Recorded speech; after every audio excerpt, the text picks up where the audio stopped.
So guys question कह रहा है कि if the capacitance of A nano capacitor is measured in term of in unit u is equal u made by combining the electronic charge e, ठीक है, and Bohr radius a0, ठीक है। सो आपको बताना है कि एंड प्लैंक कांस्टेंट h दे रखा है और लाइट की स्पीड c है। सो यार आपको देखो ऐसे क्वेश्चंस में करना यही है कि जितने भी टर्मिनोलॉजीज दे रखी हैं आप ऑप्शंस में जाइए और उसको चेक करिए, ठीक है, one by one options check करिए, है ना, तभी आपको आंसर मिल पाएगा, ठीक है। लाइक अगर मैं बात करूँ कैपेसिटेंस की, तो पहले तो आपको कैपेसिटेंस का डायमेंशन आना चाहिए, उसी की इक्वल होना चाहिए जो आप फार्मूलाज में जाके पुट करोगे वैल्यूज़, तो वो उसकी इक्वल तभी होगा जब उनके डायमेंशन इक्वल होंगे, ठीक है ना। सो कहने का मतलब ये क्वेश्चन हमें क्या कर रहा है, हमें ये कर रहा है कि डायमेंशन की मदद से बता रहा है कि हाँ इसका ये फॉर्मूला सेट हो सकता है, ठीक है। तो यार चलो चेक करते हैं पहले, है ना। तो चेक करना मैंने स्टार्ट कर रहा हूँ, ठीक है। Like u is equal to, पहले तो u क्या हमारा कैपेसिटेंस है, ठीक है, क्या है कैपेसिटेंस है ना। अच्छा तो पहले कैपेसिटेंस का डायमेंशन निकाल लेते हैं, है ना। तो कैपेसिटेंस इज इक्वल टू क्या होता है, ठीक है, Q अपॉन V होता है, क्या होता है Q अपॉन V, ठीक है ना गाइस। Q क्या होता है तुम्हारा, Q चार्ज होता है, तो चार्ज का क्या हो जाएगा 80 डायमेंशन, और V क्या होता है भैया, पोटेंशियल होता है ना, V क्या है आपका पोटेंशियल। तो पोटेंशियल का डायमेंशन क्या हो जाएगा, V equal to W by Q, ठीक है। So M L square T के पावर -2 हो जाएगा अपॉन 80 हो जाएगा, ठीक है, V का डायमेंशन। सो एम एल स्क्वायर टी के पावर -3 ए का पावर -1, ठीक है गाइस, ये भी हो जाएगा, समझ रहे हो क्या हो जाएगा, एम एल स्क्वायर टी के पावर -3 इंटू ए के पावर -1, ठीक है। अब ये लिख देना, ठीक है, समझे क्या भाई। तो आपका u फाइनली क्या आया गाइस, u जो आया आप इसको सॉल्व करोगे, सो m के पावर -1 l के पावर -2 t के पावर 4 a का स्क्वायर। ये भाई साहब आपका आधा स्टेप तो सॉल्व हो गया, है ना।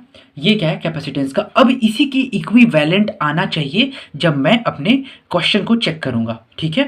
तो मेरे पास चार चीज़ें हैं, लाइक प्लैंक्स कांस्टेंट है, जैसा क्वेश्चन में लिखा हुआ है प्लैंक्स कांस्टेंट है, लाइट की स्पीड है, और क्या है बोहर रेडियस है, एंड इलेक्ट्रॉनिक चार्ज है, ठीक है। तो वन बाय वन क्या करेंगे, पहले तो इनके डायमेंशंस लिख लेते हैं। सो ये जो है चार्ज, इलेक्ट्रॉनिक चार्ज, इसका क्या हो जाता है 80 हो जाता है ना, क्योंकि Q इज इक्वल टू क्या होता है IT होता है, तो इसका 80 हो जाता है, ठीक है। ओके, बोहर रेडियस A0 क्या हो जाता है L हो जाता है ना। और क्या करते हैं, और ये करते हैं प्लैंक्स कांस्टेंट क्या होता है एनर्जी अपॉन फ्रीक्वेंसी, ये होता है।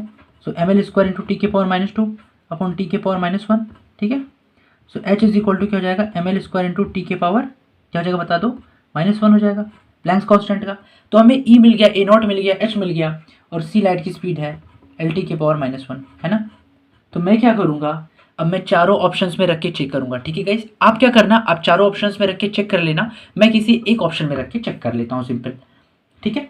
तो अच्छा एक बात और भी है, कि अगर आप ऑप्शंस देखो गाइस तो आपको दिखेगा कि सारे में एक चीज़ कॉमन है, लाइक ई स्क्वायर है ना, यानी कि सिर्फ ई नहीं दे रखा है, इलेक्ट्रॉनिक चार्ज को ई स्क्वायर रखा है सारे ऑप्शंस में, A0 रखा है, H रखा है, C रखा है। तो एक काम करते हैं ई स्क्वायर पहले कर लेते हैं, है ना।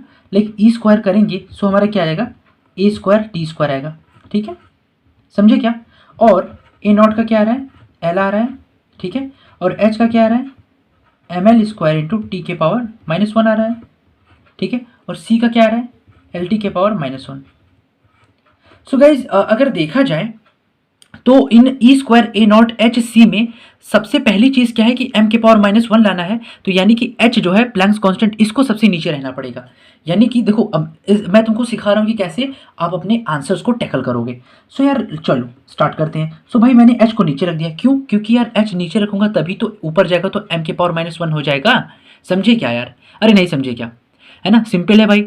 अच्छा अब क्या हो जाएगा, अब ये हो जाएगा कि ऊपर क्या चाहिए, अब मुझे L के पावर -2 चाहिए, तो यार L के पावर -2 कैसे मिलेगा, लाइक मैंने H तो रख दिया है, तो देखो L स्क्वायर, तो H में ही क्या था ML स्क्वायर था, तो L स्क्वायर यहीं पे है, तो L के पावर -2 ऊपर भी चला जाएगा, है ना, तो L के पावर -2 मिल जाएगा। लेकिन अब मुझे A0 और C को काटना है, तो इसका मतलब ये हुआ कि A0 बाई C हो जाए या फिर C बाई A0 आ जाए।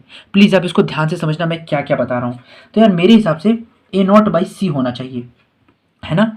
अच्छा ए नॉट बाई सी क्यों होना चाहिए, क्योंकि भाई साहब सी नीचे रहेगा तभी तो टी के पावर 1 ऊपर जाएगा, क्योंकि देखो आपके पास टी के पावर 4 आना चाहिए। ठीक है, अब क्या कर दूंगा मैं, अब मैं ये कर दूंगा कि अब ई स्क्वायर कर दूंगा। ठीक है, समझे क्या भाई, अरे नहीं समझे क्या, समझ गए। तो यार अब ये हो गया मेरा फॉर्मूला रेडी, तो अब इसको सॉल्व कर लेना। So finally you will get the M के पावर -1 एल के पावर -2 टी के power 4 into A square. So यार ये जो हो जाएगा आपका यू के इक्वल, तो ये आपका फॉर्मूला बन के एकदम तैयार है। अब आप इसको क्या करिए, आप अपने आंसर को टिक कर लीजिए।